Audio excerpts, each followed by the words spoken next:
आज की कहानी है उस तानाशाह की जो आदमखोर था, इंसानी मांस को खाता, लाशों को अपने कमरे में ले जाकर उनके साथ बर्बरता करता और लाशों के बीच ही सो जाता।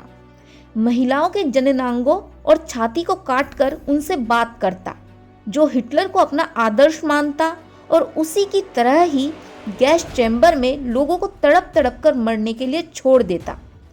हिटलर के प्रशंसक होने से लेकर दरिंदगी की सारी हदों में हिटलर को पीछे छोड़ देने वाले इस इंसानी दानव का नाम था ईडी आमीन। इस तानाशाह की कहानी शुरू होती है युगांडा से, जहां कंपाला के एक छोटे से कबीले काकुआ में इसका जन्म हुआ। उन दिनों दूसरे देशों की तरह ही युगांडा भी अंग्रेजों की गुलामी करने का शिकार था।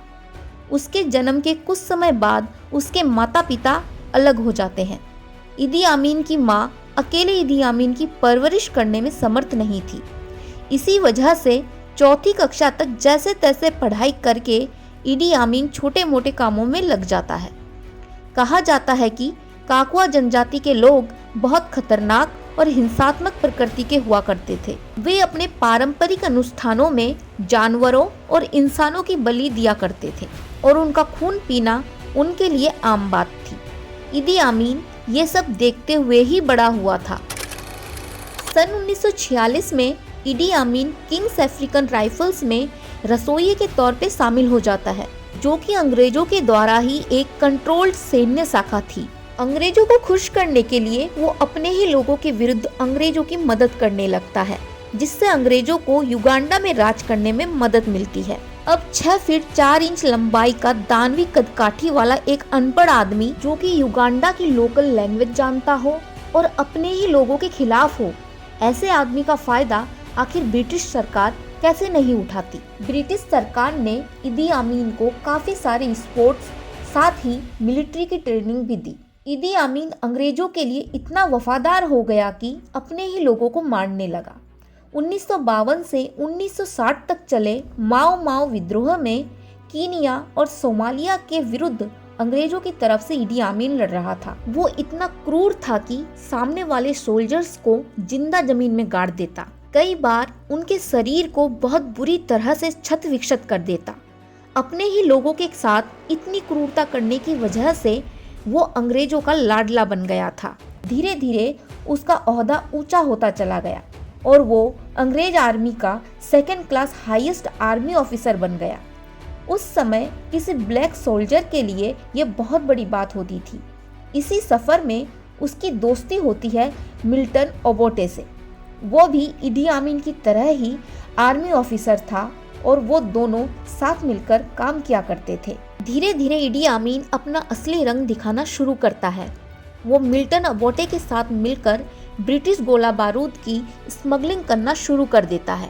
धीरे धीरे ब्रिटिशर्स को इसकी भनक लग जाती है, लेकिन तब तक बहुत देर हो चुकी थी, क्योंकि युगांडा के आज़ाद होने का समय हो चुका था। 9 अक्टूबर 1962 को मिल्टन ओबोटे बन जाते हैं युगांडा के प्रेसिडेंट और ईदी आमीन को बनाया जाता है commander in chief of all armed forces. अब तक जहाँ ईदी आमीन और ओबोटे एक साथ मिलकर काम किया करते थे, अब वहीं ईदी आमीन को ओबोटे के अंडर में काम करना पड़ रहा था।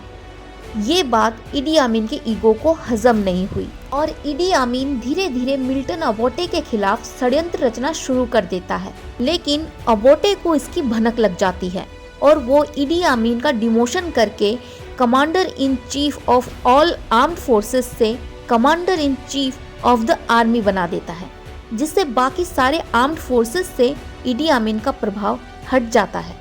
इस घटना के बाद ईदी आमीन तो पूरी तरीके से गुस्से से पागल ही हो जाता है।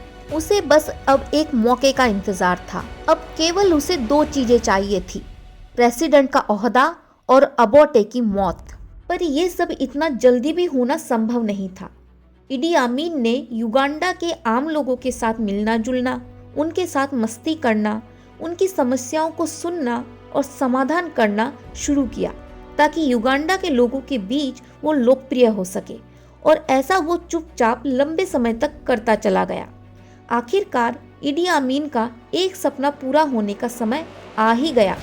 25 जनवरी 1971 को Milton Obote Commonwealth heads of government meeting के लिए सिंगापुर गए और अबोटे की इसी अनुपस्थिति का फायदा उठाकर इडी आमीन ने युगांडा में तख्ता पलट करते हुए खुद को प्रेसिडेंट घोषित कर दिया। प्रेसिडेंट बनते ही इडी आमीन ने अबोटे के युगांडा में आने पर प्रतिबंध लगा दिया और यहीं से शुरू हुआ इडी आमीन की तानाशाही का काला अध्याय। इडी आमीन ने युगांडा जनता को धमकी दी कि अगर कोई अबोटे का सपोर्टर है तो उसे मौत के घाट उतार दिया जाएगा। साथ ही इडी आमीन ने एक किलर स्क्वाड का गठन भी किया जिसके बारे में इडी आमीन के अलावा किसी को भी खबर नहीं थी। इस किलर स्क्वाड का बस एक ही काम था, जो भी अबोटे का सपोर्टर है या इडी आमीन के विरोधी है उनकी हत्या कर देना। सिर्फ शक के आधार पर ही ये लोग पूरी के पूरे कबीले को ही मार देते थे। इडी आमीन को लोगों को रोते गिड़गिड़ाते देखना और जीवन की भीख मांगते हुए देखने में बहुत मजा आता था। उसने अपने महल के पास एक तहखाना बनवाया था ताकि हथियारों को रखा जा सके, पर इन तहखानों का वास्तविक उपयोग किया जाता था इडी आमीन के विरोधियों को कैद में रखने के लिए। कैदियों की खिड़कियों को इलेक्ट्रीफाई किया जाता था। जैसे ही कैदी खिड़कियों को छूते बिजली के करंट से उनकी मौत हो जाती। इसके अलावा इडी आमीन ने इलेक्ट्रीफाई पानी के टैंकर्स का भी निर्माण करवाया था जिसके अंदर विरोधियों को छोड़ दिया जाता और वे बिजली के करंट से पानी में तड़प तड़प कर मर जाते। लोग पालतू पशु के रूप में गाय, कुत्ते, बिल्लियां पालते हैं और उसे शौक था मगरमच्छों का। वो केवल शक के आधार पर ही लोगों को पकड़कर मगरमच्छों के सामने फिकवा देता। मगरमच्छ जिंदा इंसानों को चीर फाड़ करके खा जाते और बोट में बैठकर इदी आमीन ये सब देखकर खूब हंसता। वो इतना सनकी था कि अपने शत्रु का मांस बड़े शौक से खाता। एक बार उसने कहा था कि इंसानी मांस तेंदुओं के मांस से ज्यादा नमकीन होता है। इडी आमीन इस्लाम धर्म को मानता था और बहुविवाह का पक्षधर था। उसने अपने जीवन काल में कितनी शादियां की और उसके कितने बच्चे थे इसके बारे में कोई निश्चित जानकारी ज्ञात नहीं है, लेकिन ये बात निश्चित मालूम है कि उसे अपनी सनक के अलावा किसी और से कोई लगाव नहीं था। इदी आमीन ने उसकी चौथी पत्नी जो कि गर्भवती थी उसकी हत्या करके उसके हाथ काटकर पैरों की जगह और पैर काटकर हाथों की जगह सिल दिया था।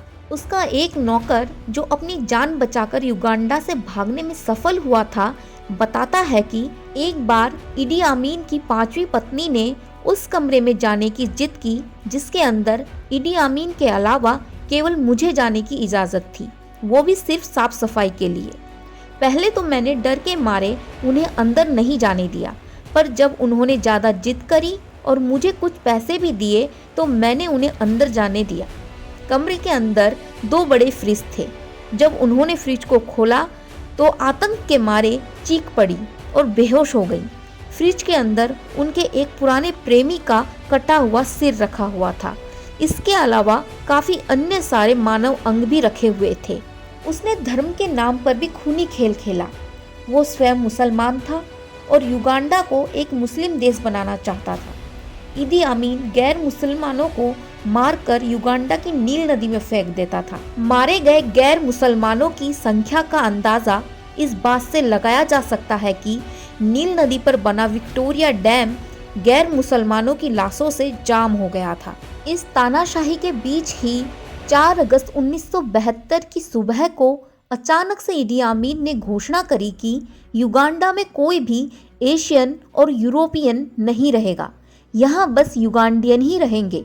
इस घोषणा का आधार इडी आमीन ने बताया कि रात के समय अल्लाह उसके सपने में आए थे और सारे गैर युगांडियन को देश से बाहर निकल जाने के लिए बोला है।